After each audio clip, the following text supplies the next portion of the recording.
nabanggit mo sa iyong sinumpaang salaysay, bagaman ikaw ay nasa Abu Dhabi noon, ng iyong ama na noon ay nasa Baybay, Leyte Provincial Jail, ay ni-raid at pinatay ng mga operatiba ng pulis.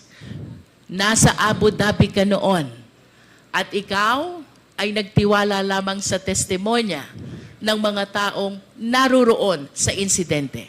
Nevertheless, Kerwin, can you please share to the Filipino people, what do you believe? Ano yung pinaniniwalaan mong tunay na pangyayari sa loob ng Baybay, Leyte, kaugnay ng pagkamatay ng iyong ama? Naniwala ako doon sa mga nakapiit sa loob.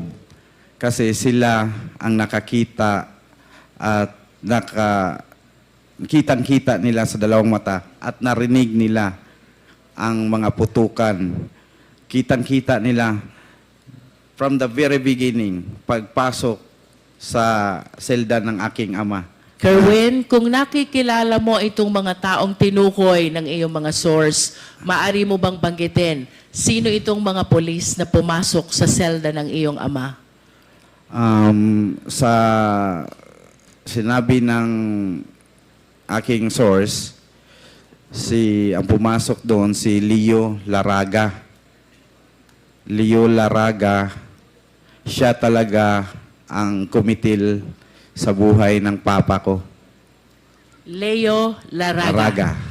Can you please check if Leo Laraga is inside this hearing venue? Narito po ba siya? With the indulgence of, Mr. Chairman, with the indulgence of Congressman Luis Ro, Police Captain that time, Leo Laraga, is not present now in today's hearing, but for sure we will invite him in the next hearing. Thank you, Mr. Chair. Thank you. Bukod kay Leo Laraga, sino pa ang nalalaman mong kasama nitong mga nag-raid at nag-operate pumatay sa iyong ama? Si Colonel Marcos at si Sir Matera. Kasi mga kaibigan ko sila. Kerwin, regarding Colonel Marcos and Colonel Matera, if they are present in this hall, can you kindly point at them? Ituro mo sila kung sila'y naririto sa bulwagang ito. Colonel Marcos and Colonel Matera. Yan. May we request the police officer raising his hand, to please identify himself for the record, Mr. Chair. Mr. Chair, Honorable Committee, I'm Police Colonel Marvin Marcos po. Thank you. How about Colonel Matera? Can you point at him?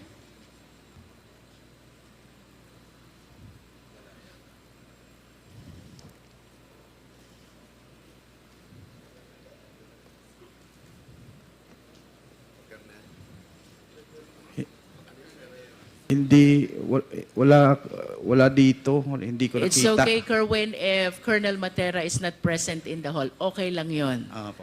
I am certain that the Quad will be inviting him as well.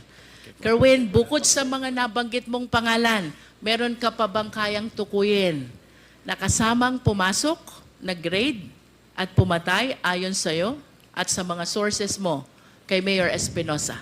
Ang sinabi sa akin, yung kumitil lang ng talaga sa papa ko.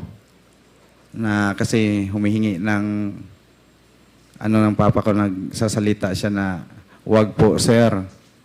Wag po niyo akong patayin." Who were present? Sinong nakasaksi dun sa sinasabi mong pagpaslang sa iyong ama? Mga detainee po. Can you please name these detainees who were able to witness that incident?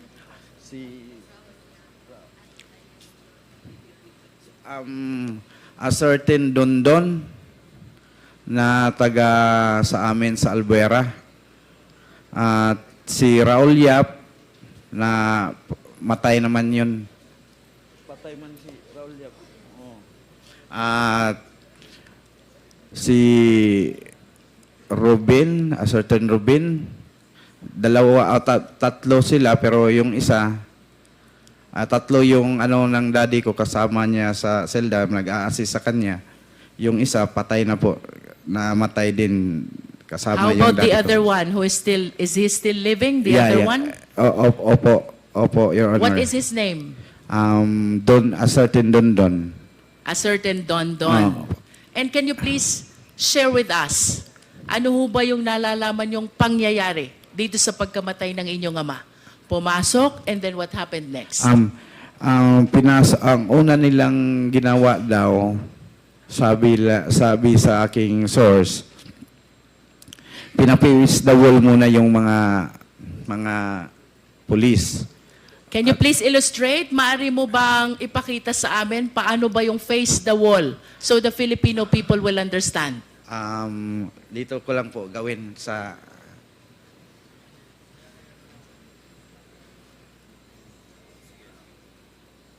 pagpasok ng mga pulis, ang ginawa, pinutukan sila ng baril at dinisarmahan ang mga Can you please provide a microphone to Kerwin? Baka abot yung nakay Comsec.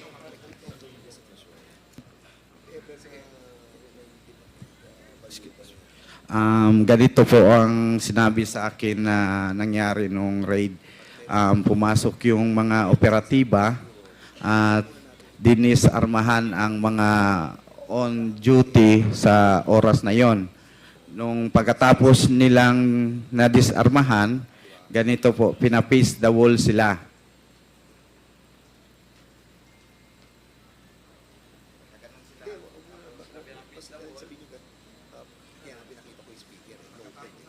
Sino yung sila na tinutukoy mo na pina-face the wall?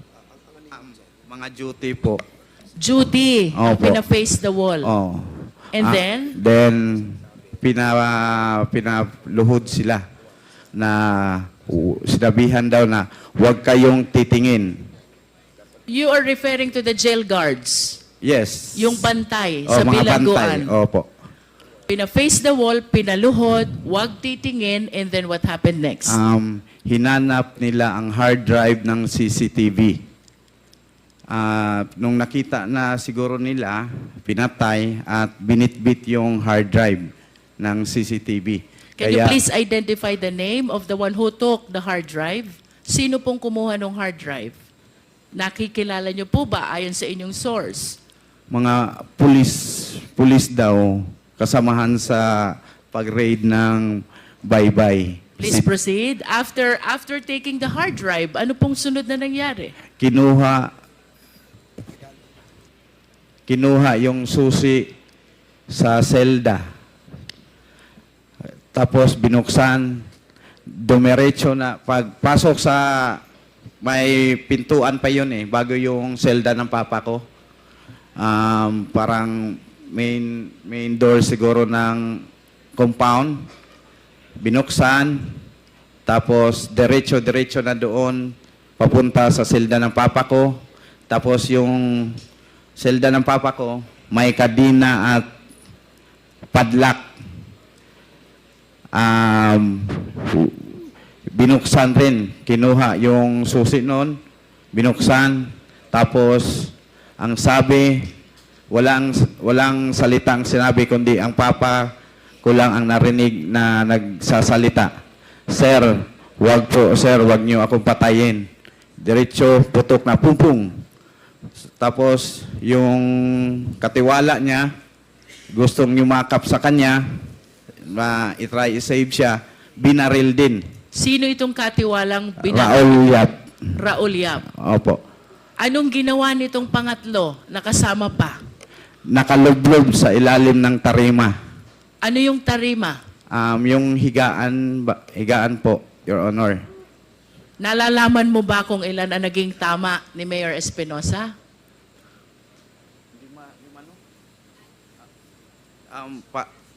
Hindi ako sure, or more than five. More than 5. More than 5 bullets ang na tumama sa kanya. Kerwin, thank you for illustrating. You can go back to your chair.